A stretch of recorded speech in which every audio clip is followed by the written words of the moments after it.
Good afternoon. It's Monday, the 4th of September 2023, just after 1 o'clock. Welcome to UK Column News. I'm your host, Mike Robinson. Joining me by video link today, we have David Scott and Mark Anderson.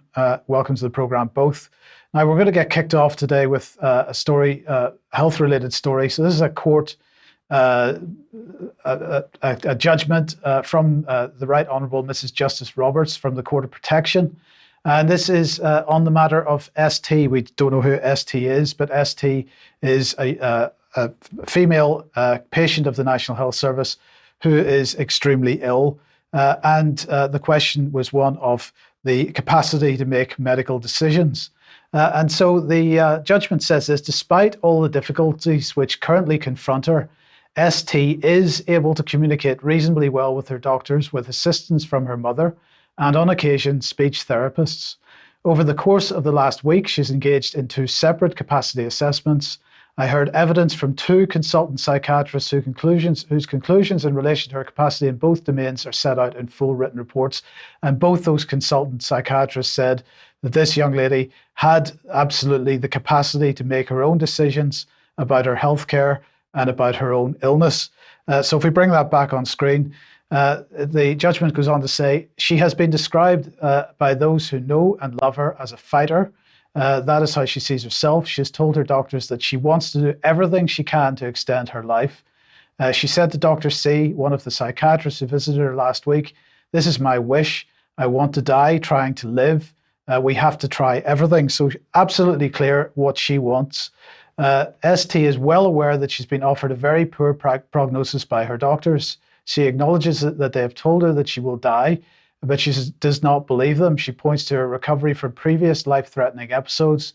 While she's been a patient at the intensive care unit, she believes she has the resilience and the strength to stay alive for long enough to undergo treatment abroad, and she wishes the court to acknowledge her right to make that decision for herself.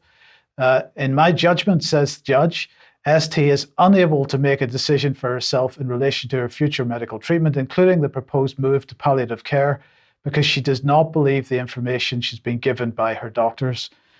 David, I wanted to get your thoughts on this because I thought this was a pretty obscene judgment in this case. We have someone who's quite clearly capable of making a decision about her own healthcare, that is quite capable, quite clearly determined to stay alive for as long as possible and to try absolutely everything to extend her life as much as it possibly can be.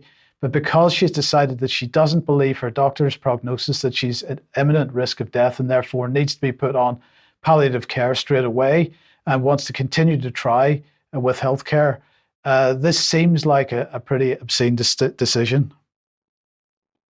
Utterly. I mean, this is getting now to a point where the courts are coming up with decisions which were formerly in the realm of comedy. The old joke being, what's the difference between God and a doctor? And the answer is, of course, God doesn't think he's a doctor. The idea that the medical profession cannot be questioned, the idea that you are only there to obey their diktats is completely the reverse of everything that the medical profession ever stood for and the legal basis in this country for the delivery of medical care. And to see a court throwing all that aside with such abandon is deeply shocking.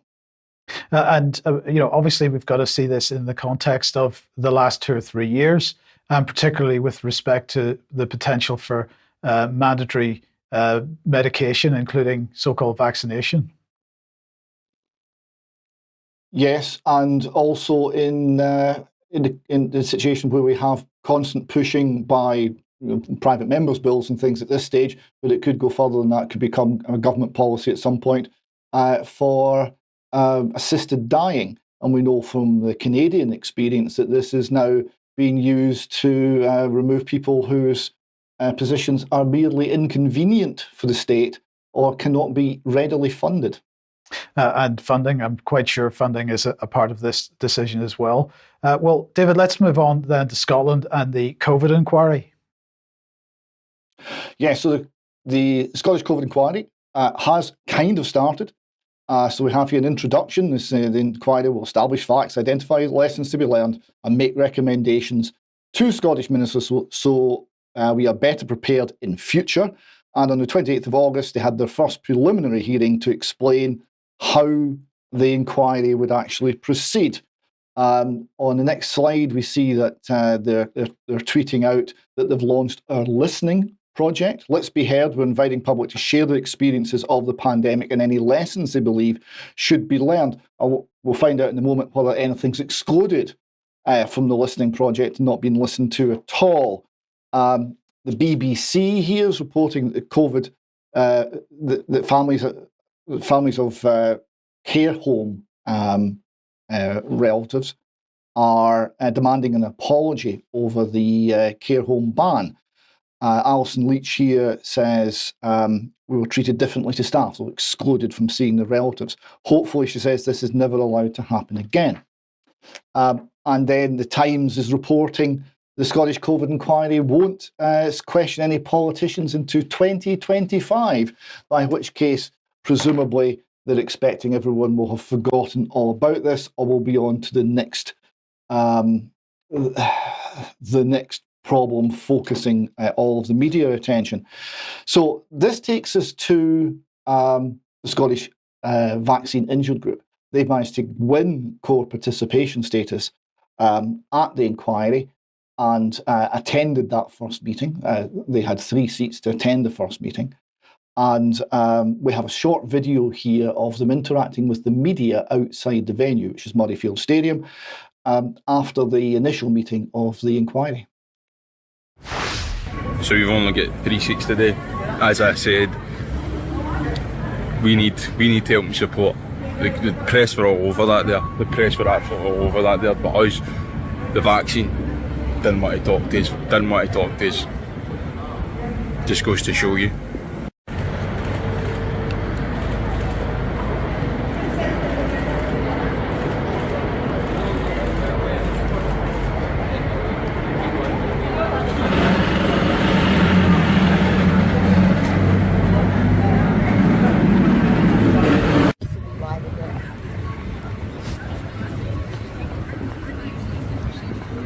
Hi there, you guys work for the BBC? Yes. Do you want to get a photo of Alex Mitchell?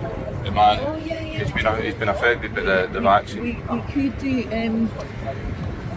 is he going to be at the conference later? We're at the conference just now, he's right there. Can you not take a video Well, of him we just could now? do it right now, but I'm just thinking all our shots are people outside in the concourse, which just looks very you're samey. different, but everybody's insane. We're all in this Has together. my colleague just done this as well? Not yet. Okay. Not yet, but Yeah, well, we could do it. He just come in, turn around, come back. okay. He's going to take a photo. He's away. He's Alex, he's standing there. come. Saying it's maybe we should be ashamed of ourselves. Well, he's away. What is he taking his camera away for there? Excuse me, mate. Excuse me, mate. We're in the group. Do you know what thing he is, no? No, at the moment we're actually 20 feet away.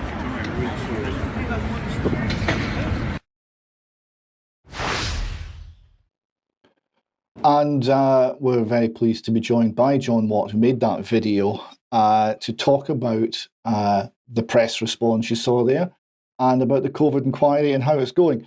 And John, I want to welcome you to UK Column.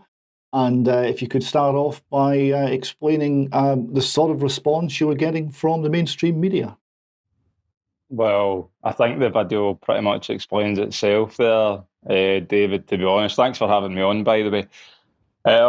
Yeah, I mean, we got there, and to give you just a bit of context regarding this inquiry as well, David, we had 6 days notice to try and get into that inquiry. We didn't realise that there was an inquiry and the vaccine injured could get into it. We had to phone up about, I want to say we contacted about 20 lawyers and none of them wanted to touch us, wanted to actually, represent us for that inquiry. And eventually by one of the ladies who runs the group managed to get a lawyer very last minute. So technically we had 3 days to get into that inquiry because there was no advertisement and we didn't know it existed. In regards to the mainstream media, like I said, I arrived there. We arrived there early. Me, a woman called Ruth, and Alex, who had his leg amputated from the AstraZeneca vaccine. proven by the government and proven by the doctors, first living man to receive the £120,000 compensation scheme in the UK, the whole of the UK. Now that in itself should have been mainstream, it should be front page paper, back in 2021. I approached the media and I said to them, are you covering this topic today? They were like, yes, I work for the BBC. I handed them a flyer. They were very uncomfortable when I told them who I was there representing today, that day. And then what happened is they took the flyer and they put it in their pocket. Now, we sat there, Alex's came down, and then what you see is you see the lawyer coming out with all the COVID victims and the bereaved and the care home. And you can see the cameras are all over. Now, at that point, they're away to do interviews. And I'm like, hold on, do you not want to film us? Do you want to take pictures of us? And the cameras all went away. So I let them do some more interviews. At that point, I've grabbed the phone. And as you can see there, I went to the BBC, told them who Alex was. Everybody looking at me will think I'm fine. I've spent 40 grand to get my life back, David. But Alex you can't dismiss that, man. And we've got over 200 people in our group. And the reason nobody knows about our group, in my honest opinion, we'd have a lot more if the mainstream media would touch this, because we're having to advertise this ourselves with no funding. And it's very hard to speak about this subject, as you know, David, because we're shut down on every platform. So, like I said, we approached them, and you see in the video, they weren't interested. That's when Alex said, you should be ashamed of yourself. He's went away, and I've went up to the BBC, and it speaks for itself. They were willing to video everybody else. We're willing to speak to the bereaved, the COVID care homes, which they people deserve to be heard. But so did the vaccine injured, and we only had 3 seats. So for the next one, we'll be hopefully applying for a lot more seats and bringing the noise, I like to say, make some more noise about this. Yes. So the inquiry is headed by Lord Brailsford, and the quote from him, which I think he said he read out at the initial meeting, and which kind of defines what the inquiry is trying to achieve. He said, "I will conduct a robust investigation without fear or favour that will arrive at the facts, identify any lessons that need to be learned, and make recommendations for Scottish ministers." So, without fear or favour, is the inquiry looking at vaccine injury without fear or favour? In my opinion, no.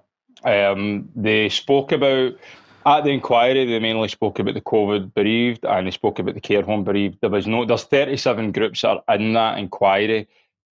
There was no mention of the vaccine injured. Now, where we were sitting, David, was at the very front. We were at the very front of that inquiry. They couldn't ignore us. We had the media behind us. We were the first group there that the media would see.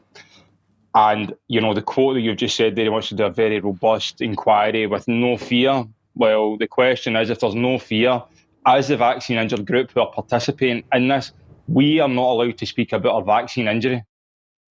So how is this man going to get to the bottom of it if the vaccine injured cannot speak about their vaccine injury, unless there is something that maybe that I've missed, but that's what we've been told as so far. Yeah, I mean, I understand the justification for this is because to avoid conflict with the inquiry in London. But the inquiry in London speaking to politicians, and this one will eventually do so as well. So there doesn't seem to be the same concern about the overlap there, just when it comes to vaccine injury. Have you seen any sort of political involvement with any politicians at the initial meeting? What sort of response or there was nothing, support David, you had from the Scottish government? Nothing. Absolutely nothing. You filmed me a few months ago, back in April, I believe. I went to the Parliament building asking them for help, gave them flyers. And what did they do? Instead of saying, right, we acknowledge that you exist, we acknowledge that you're there, and we're willing to try and speak to you. They spent millions of funding on to advertise for this thing, push it out, give it to the people. But as soon as it went wrong, they didn't care. And instead of saying, we acknowledge you're there, John, in the vaccine injured group, what did they do? They gave me a 6-month ban. They sent me an email to say you've got a 6-month ban.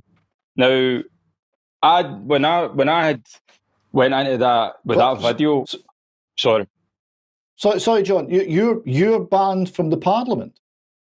I'm banned from the Parliament building for standing up and protesting. But I wasn't protesting. I was there to ask them for help because they're still not acknowledging us, David. As simple as that. Well, that's all very worrying, John. Look, I hope you'll be able to join us for a longer examination of all of this soon, and that the listening project actually lives up to its name, and someone hears the story. Someone from the official inquiry is prepared to hear the stories, the evidence that's coming from the Scottish Vaccine Injury Group. And we'll just close on your contact details here.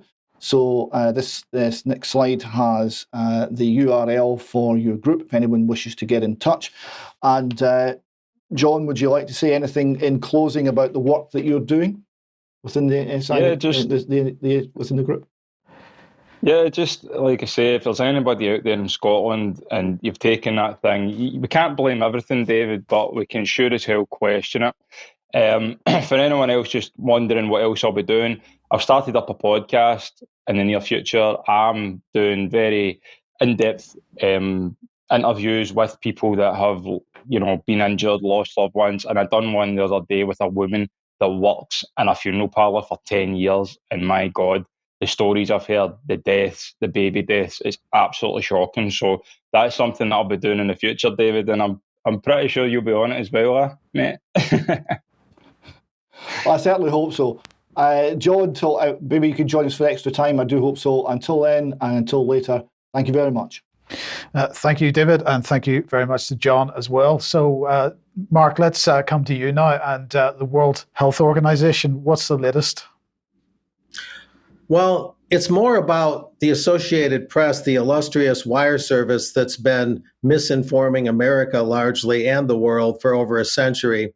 And what we just heard, of course, was the media largely ignoring things about COVID. But here we have media meddling.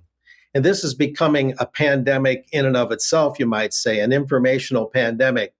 Here we have the article from September 1st, Associated Press, woman describing, they know what a woman is. That's a good step, right? Woman describing pandemic plans for a soft coup is not a WHO representative. So this is one of their fact-checking articles. The AP is doing these all the time now. And they don't describe right away in the article who the woman they're talking about is. In fact, it takes them 8 or 9 paragraphs to get around to telling you who it is. Now, this is MEP Francesca Donato out of Italy.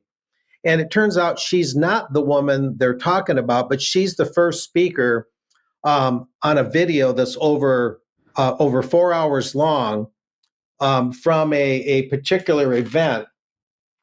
And that event was a global summit, number 3, held at the European Parliament. And Francesca Donato is the first speaker. There's 22 speakers at that recent summit that was held at the Brussels, Belgium European Parliament back in May.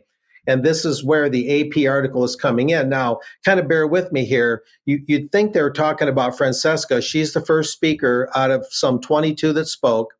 And she's a member of the European Parliament, as I noted. She's part of the group Identity and Democracy at the European Parliament. Due to her position against the EU digital COVID certificate in September of 2021, she was expelled from both from Lega Nord and the Identity and Democracy Group and became an independent, as well as, I'm not sure what that is, a non... Inscript. I don't know. Yeah, member of the European Parliament. On March 2nd of 2022, she voted against condemning the Russian invasion of Ukraine, along with 12 other MEPs, after sharing news which were identified as fake news. This is according to Wikipedia. Her Facebook page was closed in March of 2022.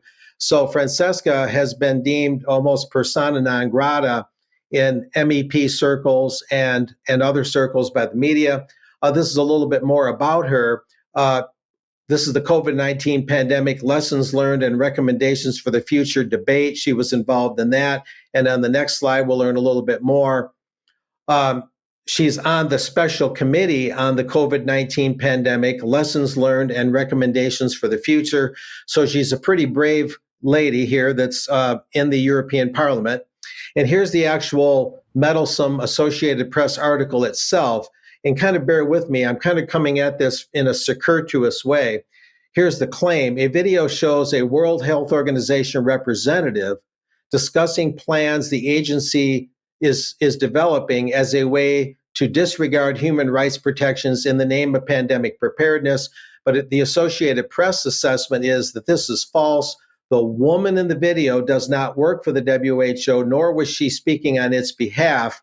A spokesperson for the United Nations agency told the Associated Press.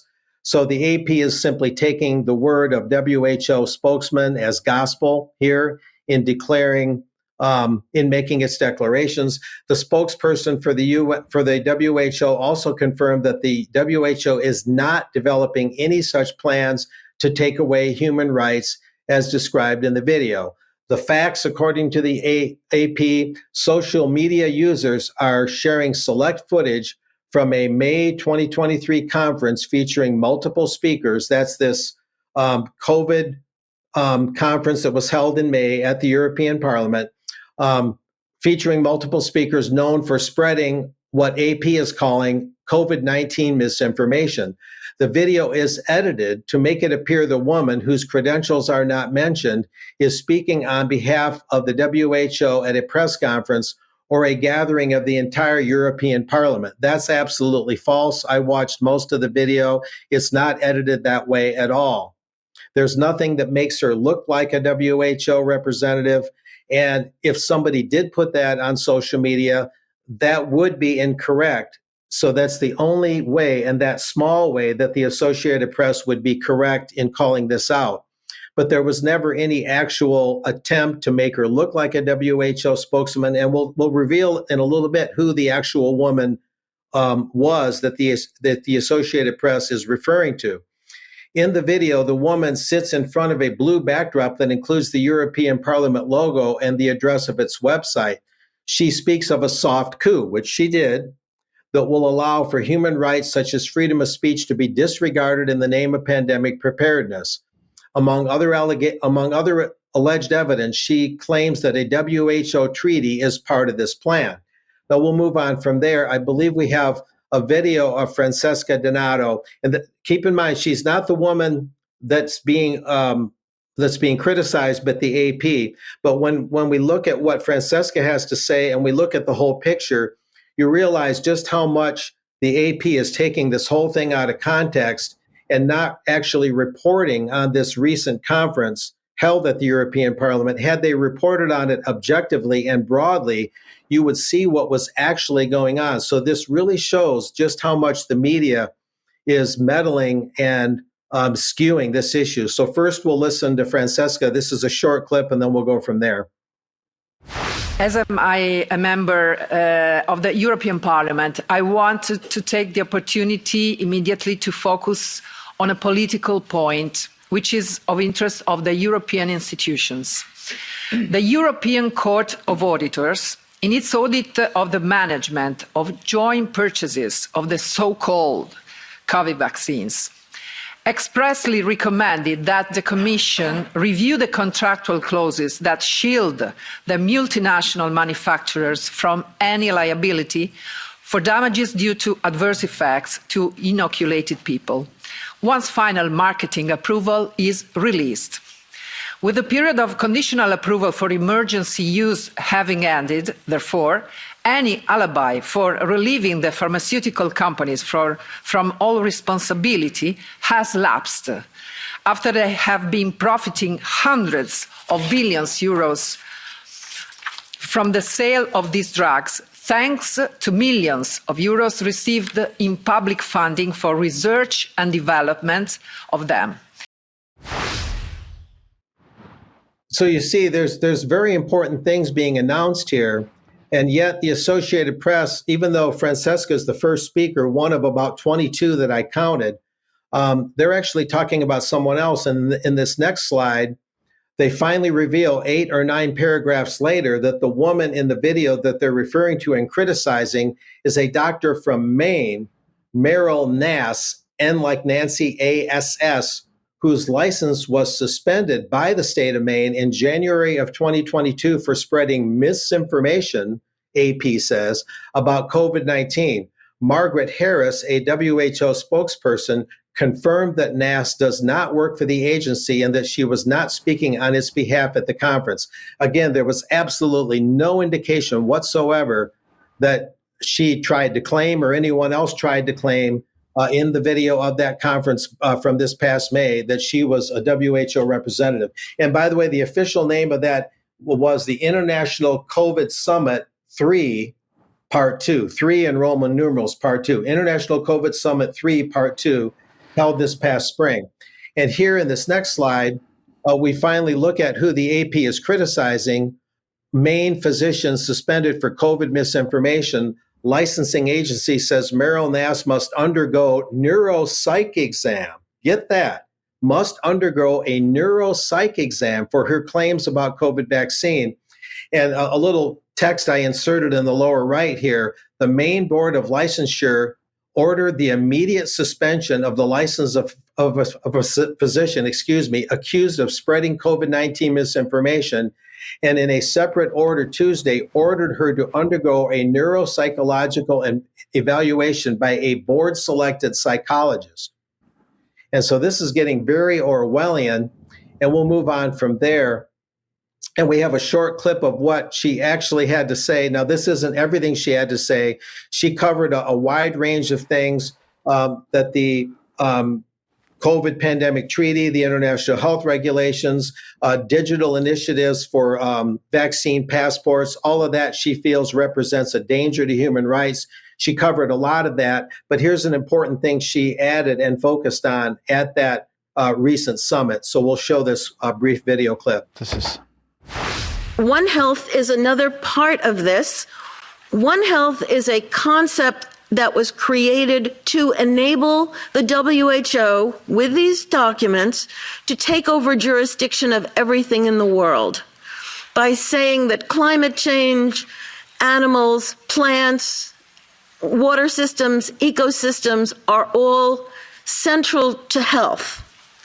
Also embedded in this concept is a peculiar notion that humans are no longer of greater value than animals. And I've got the quote there from the Lancet in January. And so what she's doing there, gentlemen, is she's corroborating what I and others at UK Column have reported several months ago, that One Health is a philosophical and a strategic, you might say, concept that's hardwired into the WHO's plans for the pandemic treaty and updating the IHR regs. The idea that it's a democratic biosphere and humanity no longer has any special place in that biosphere. And so Meryl Nass is no idiot. You might disagree with her, but you can see this is a classic museum level example, you might say, of how the media does a thin, razor thin slice of reality, presents it as the big picture while ignoring the overall summit and what was said by 22 speakers, including Robert Malone, the American doctor. So this whole thing is just being completely skewed and ignored and papered over, just so they can criticize social media and particular things that appear on social media. Yeah. There is one more thing I can share. We have to move on, Mark. So thank you very much for that. That is really useful. Now we got to move on because we've got a lot to cover today. So thank you very much for that. If you like what the UK Column does and you'd like to support us, please head over to community.ukcolumn.org. There are options to help us out there. You can pick something up at the UK Column shop. But please do share anything you find on the various platforms, especially ukcolumn.org and ukcolumnextracts.co.uk. Now, tomorrow in the 1 p.m. interview slot, Alex is speaking to Dr. Anna Lufty, who's speaking about the situation with children and sexual education with children. So get along to that at 1 p.m. tomorrow in the usual place. And very quickly, please, David, what's going on with No to War. This is my speech from Saturday, 26th of August at Glasgow Green. That will be premiering on the Northern Exposure YouTube channel on Wednesday at 7. I'd ask people to tune in, have a look at that, and let me know in the comments what you think of what I had to say. Okay, brilliant. Thank you very much. The link for that, of course, will be in the show notes later on under this, once we put this on the website.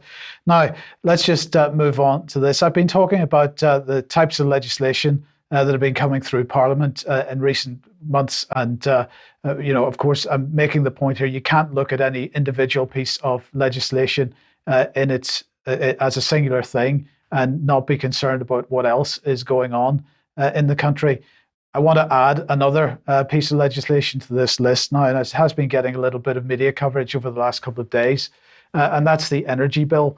Now, just to give an idea of what this is, let's just read the preamble to the text of this. It says, it's a bill to make provision about energy production and security and the regulation of the energy market, including provision about the licensing of carbon dioxide transport and storage, about commercial arrangements for industrial carbon capture and storage, and for hydrogen production, about new technology, including low carbon heat schemes and hydrogen grid trials, about the independent system operator and planner, about gas and electricity industry codes, about heat networks, about energy smart appliances and load control, about the energy performance of premises, about the resilience of the core fuel sector, about offshore energy production, including environmental protection, licensing and decommissioning, about the civil nuclear sector, including the Civil Nuclear Constabulary, and for connected purposes. And what we seem to see increasingly with bills that are going through the UK Parliament is they're extremely broad in scope. And this is something that we seem to be grabbing from the United States and making bills covering a whole range of areas. And of course, under those circumstances, stuff gets snuck in that perhaps wouldn't normally be noticed. So if we just put that back on screen for a second, about the energy of performance of premises, that's what the focus of this is about. And I just want to bring part 10 of the bill on screen here. Energy performance of premises. The Secretary of State may make regulations for any of these purposes. So first of all, may make regulations. This is about what happens in the future. So the bill doesn't actually say what the Secretary of State's going to do. Through secondary legislation, that's statutory instruments, he's going to do stuff in the future. And those purposes might be enabling or requiring the energy usage or energy efficiency of premises to be assessed, certified, and publicized, enabling or requiring possible improvements in the energy usage or energy efficiency of premises to be identified and recommended, and C, restricting or prohibiting the marketing and disposal of premises on the basis of whether their energy usage or energy efficiency has been assessed, certified, or publicized. Now, this is exactly what's been going on in France. I'll show you this in a second, but basically what this means is you cannot rent or sell your house if you don't have a particular level of energy certification in your house. So if your house is older and you don't have suitable, can't think of the word. Anyway, we'll move on. And new rules for selling house in France. As I say, this is what's been going on in France already. So if you don't have the correct energy certification for your home in France, there are restrictions on how you can sell your house. They're talking about bringing that into the UK as well. But here's where it gets even more insidious, because there's a segment in the bill on sanctions. The enforcement provision that may be made includes provision for a person with public functions to enforce a requirement imposed by or under energy performance regulations, about the sanctions for non-compliance with a requirement imposed by or under energy performance regulations, about the sanctions for the provision of false information in connection with such a requirement, or about the sanctions for the obstruction of or impersonation of an enforcement authority or a person acting for an enforcement authority. So what are they talking about here? What kind of sanctions are they actually talking about? Well, what they're saying is that energy performance regulations may provide for the imposition of civil penalties by enforcement authorities in relation to cases falling within B, C, and D in the slide we just showed you. But the regulations may not provide for a civil penalty that exceeds £15,000. So you could be in receipt of a £15,000 fine if you don't conform with what the government is demanding. And of course, we don't know what the government's demanding because that all comes in secondary legislation later on.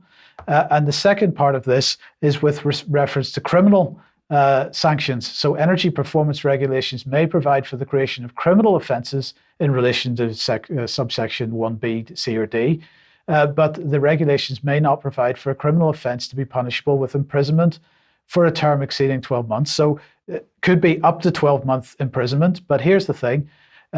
For a criminal offence to be punishable with a fine of more than not more than level 5 on the standard scale. So, okay, that implies that there's some kind of restriction on the level of the fine if it's a criminal fine. But when we actually look at the Sentencing Council and look at the limitations on fines, actually a level 5 fine is unlimited. So this could be up to a 12-month prison sentence and an unlimited fine if you don't conform with the government's requirements for energy certification for your property, or if they deem it necessary for you to make adjustments to your property. Insulation was the word I was looking for earlier. Sorry, I couldn't find that word in my head today. But David, this is quite an incredible situation. Now, the government's absolutely denying that they're going to create new criminal offences here, but it's clear, it's black and white. And if they're not going to create criminal offences, they need to drop this subsection from the bill. Indeed they do.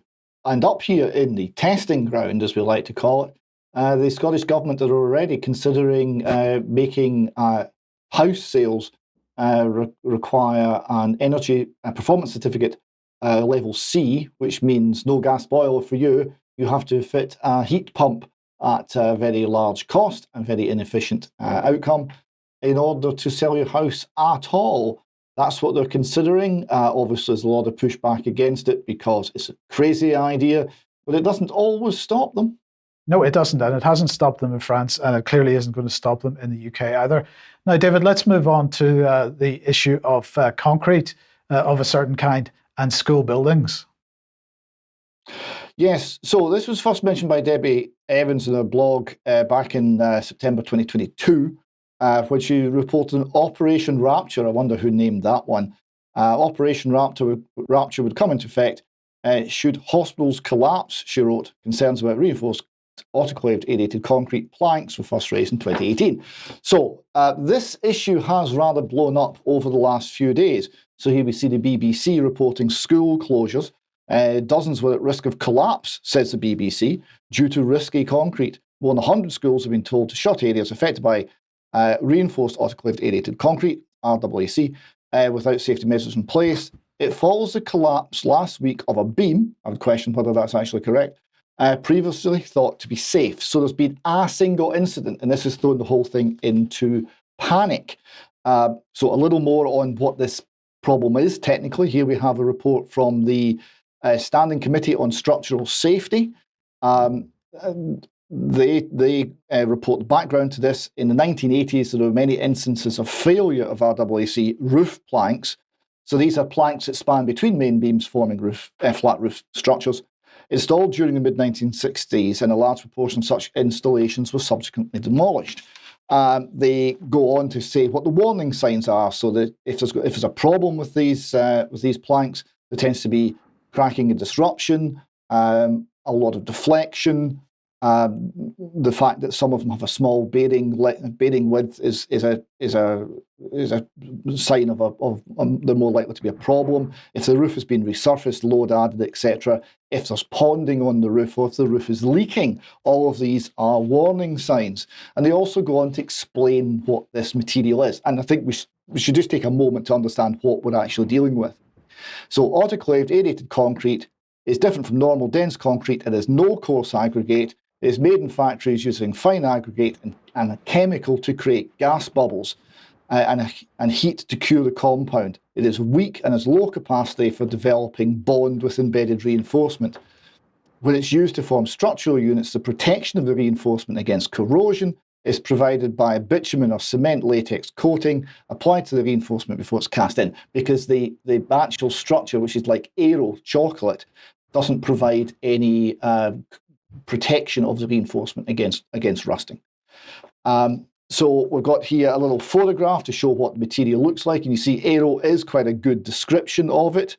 And you see also here an example of the failure that gave rise to the 2018 report, and the failure that's circled It's the diagonal crack that indicates shear cracking. That's a particular concern because you don't get much warning of that sort of failure. Now, the response politically has been strange. So here we see the Times reporting concrete closures. Tories ignored the RAAC risk. And a civil servant's come out and said that ministers ignored pleas to rebuild more schools despite warning that crumbling concrete posed a critical risk to life. A former civil servant has said. This is Jonathan Slater. He blamed Sunak for cutting repair budgets even further, accusing ministers of a political decision to prioritise new free schools over repairing dangerous buildings.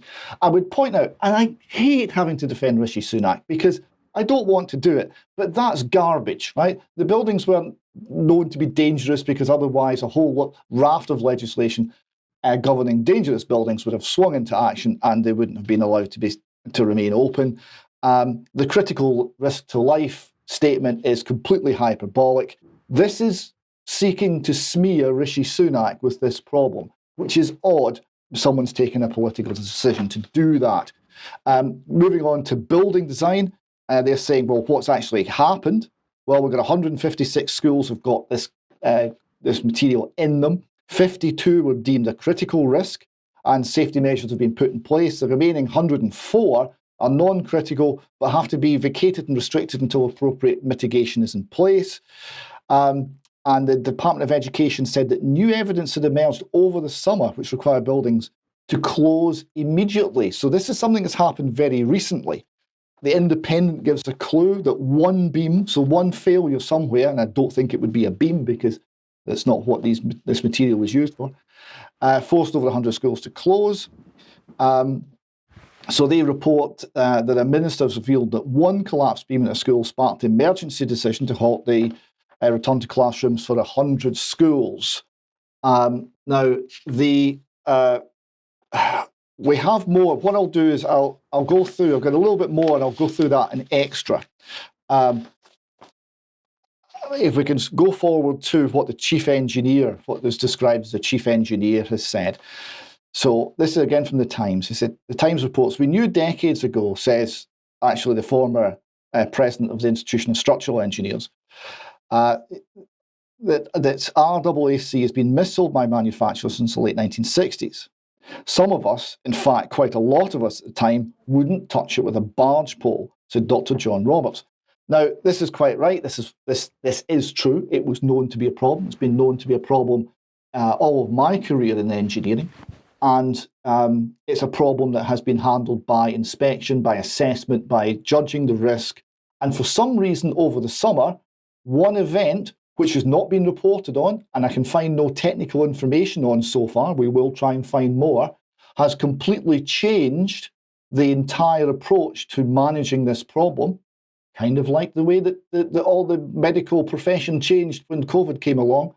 Panic has set in, and we're closing schools left, right, and centre, and this all seems very odd. We certainly need to understand what on earth happened that gave rise to such an apparently panicked and extreme response to a problem that has been known and has been understood and has been managed for 30 years. Yeah. We'll find out more if we can. Yes, brilliant. Okay, thank you, David. Now let's just briefly move on to Ukraine. And first of all, the news that the Ukrainian Defense Minister Reznikov, has had to resign, or did he jump, or was he pushed? Well, this is a good question. If you look in the mainstream press, some people saying he resigned. His tweet is certainly saying resigned.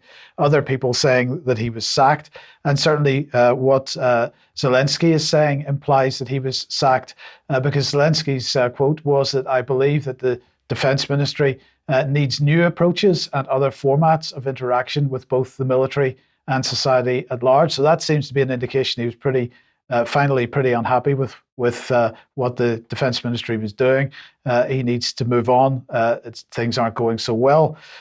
So anyway, Zelensky then pushed out a little piece of video, and he was talking about, in fact, his major policy area, his major political goal, as he described it, is opening EU accession talks.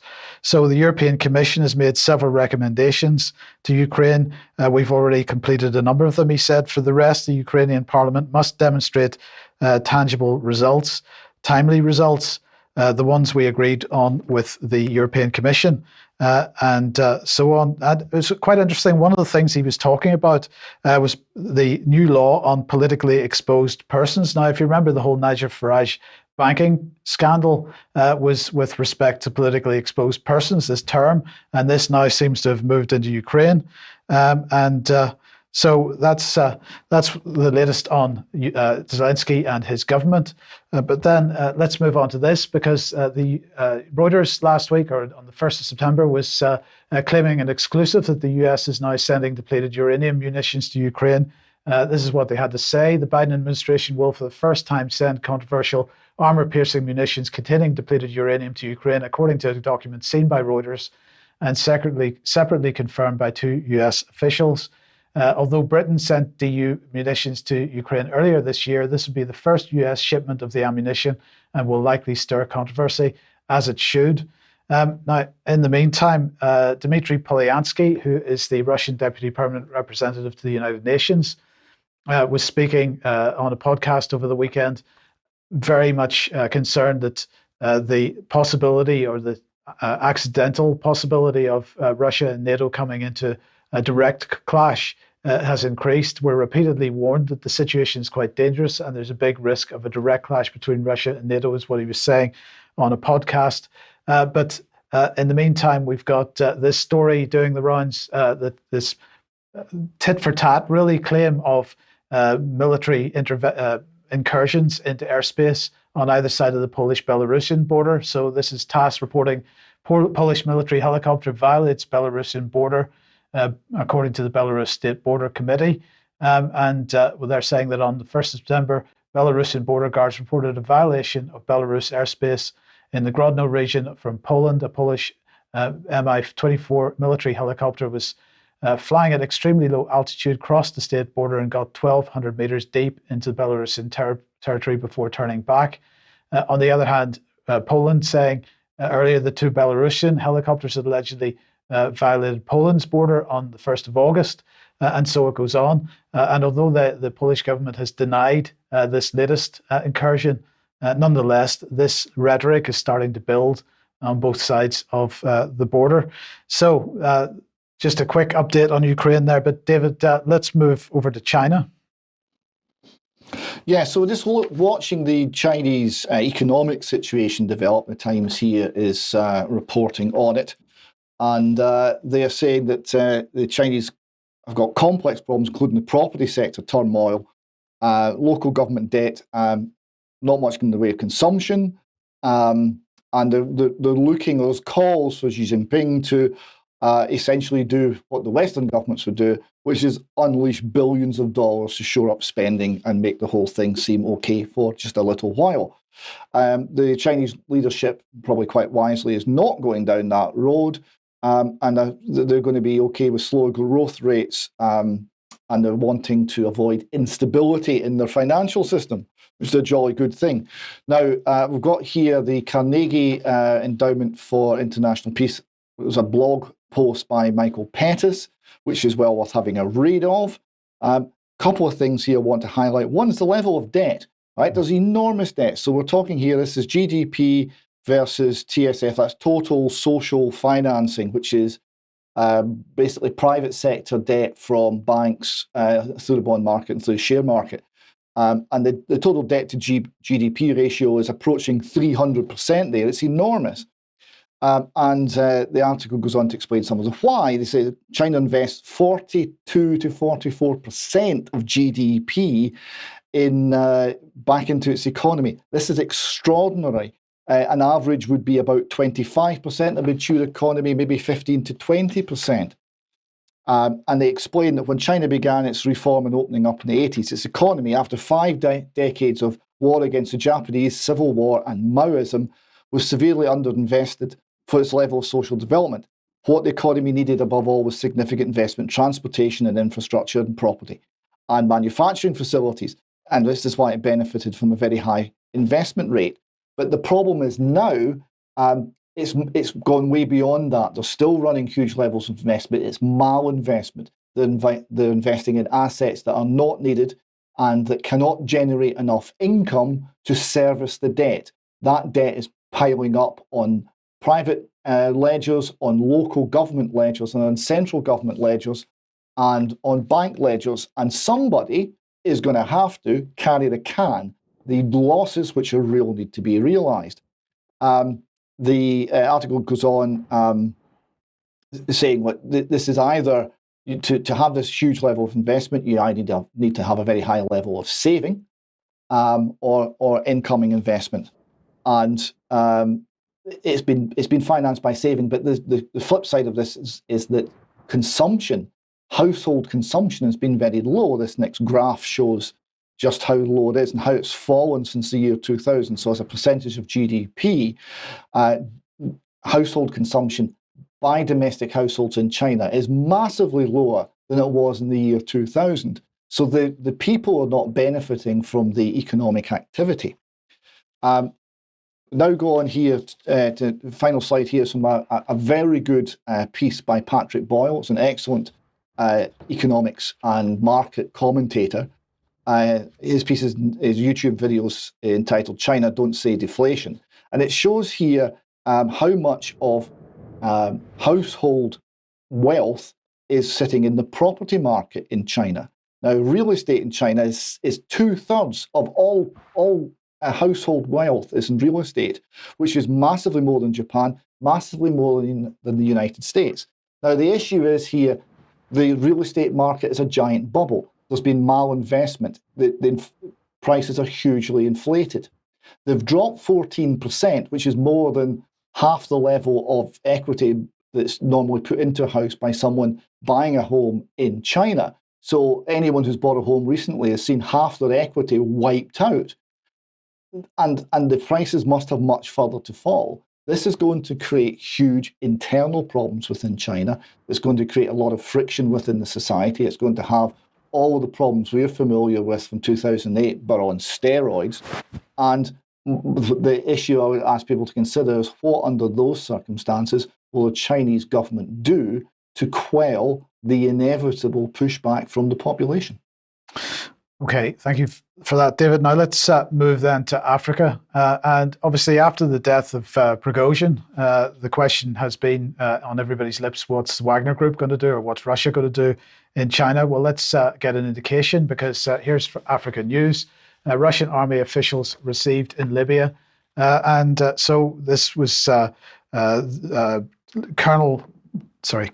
Deputy Defense Minister, Colonel General, not sure quite why that says both those, but anyway, Yevkarov, and he began a tour of the Sahel and North Africa last week. So he began in Libya on the 23rd of August.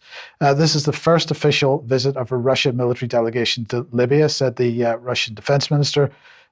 During the visit, it is planned to discuss prospects for cooperation in combating international terrorism and other issues of joint action. He then went on from Libya to visit Burkina Faso. He met the president there. Then he went to Mali, where he met Mali's interim president, Colonel Goita, and he discussed bilateral defense and security cooperation, as well as the situation in the Sahel. And then from Mali, he traveled on the 1st of September to the Central African Republic. And of course, that is one of the areas that the Wagner Group was particularly busy in. In the meantime, well, let's not leave Britain out of it, because this is Andrew Mitchell. He is, or has been in Rwanda, held a courtesy meeting in Rwanda. The UK Minister for State for Development in Africa, who's in Rwanda for a 4-day visit. They discussed further strengthening the existing bilateral relations between Rwanda and the UK. And he is in turn heading off from there to Kenya, where the UK is backing projects for, guess what, a Green New Deal. So that's what Britain's doing in the area.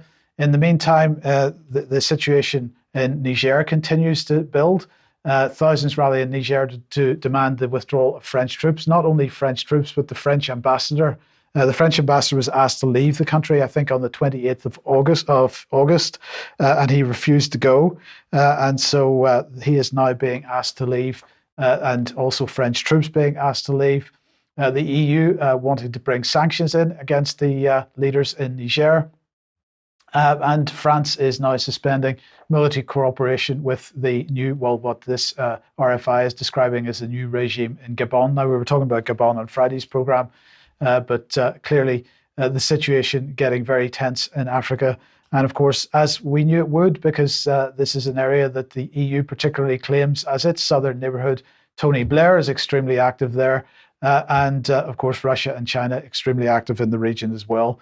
So this is, I personally believe this is the next battlefront in the war against Russia and China, but we'll see how that goes. Now let's move on, David, to the United States and Donald Trump. Yeah, so we've got the Wall Street Journal reporting. Now, I saw a wonderful cartoon of Donald Trump as a piñata, and all the press were hitting him with sticks. But what was falling out was vote Trump badges, and people were picking them up.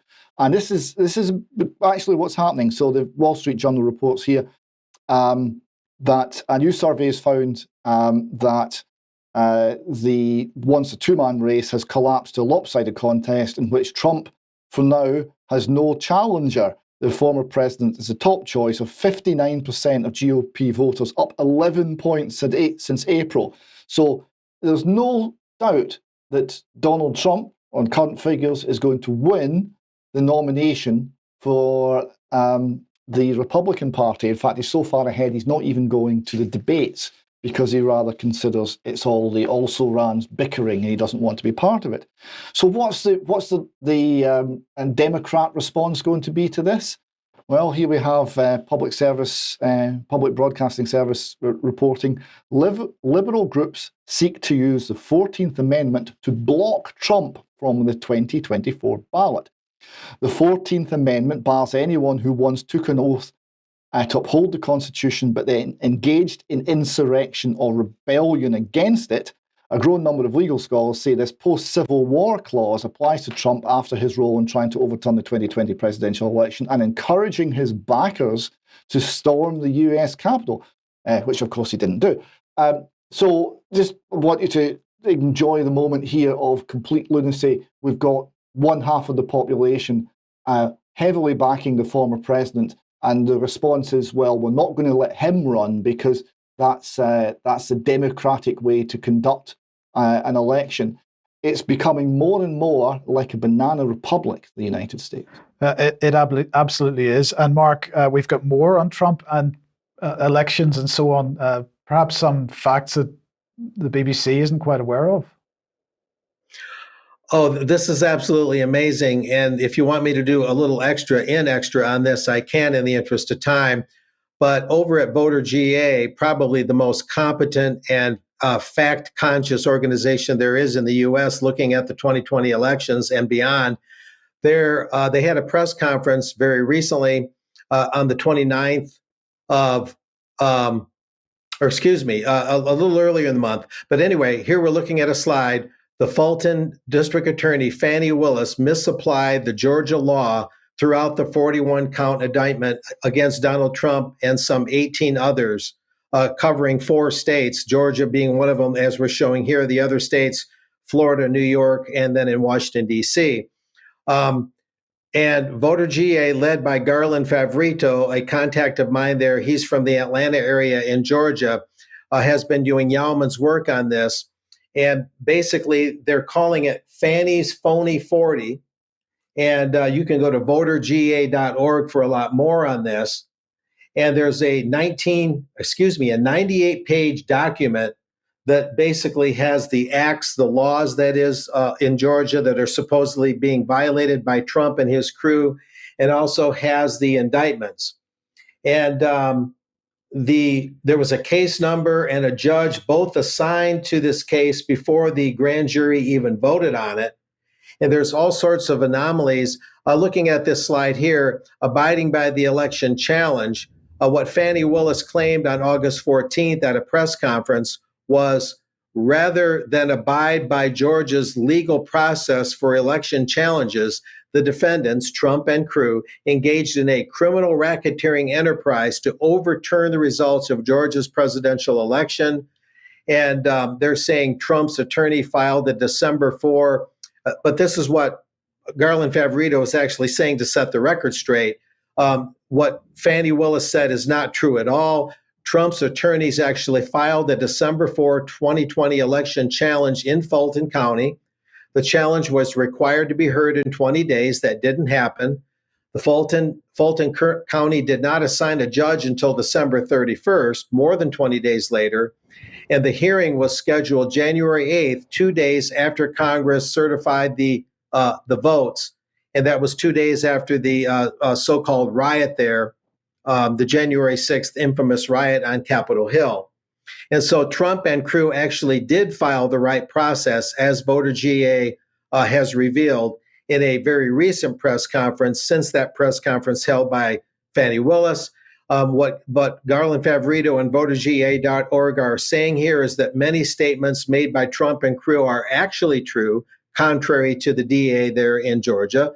Most statements can likely be proven true if the evidence could be presented in court, which largely has not happened. And the defendants, Trump and company, did not knowingly, willfully, and unlawfully make false statements, contrary to the DA in Fulton County in Georgia.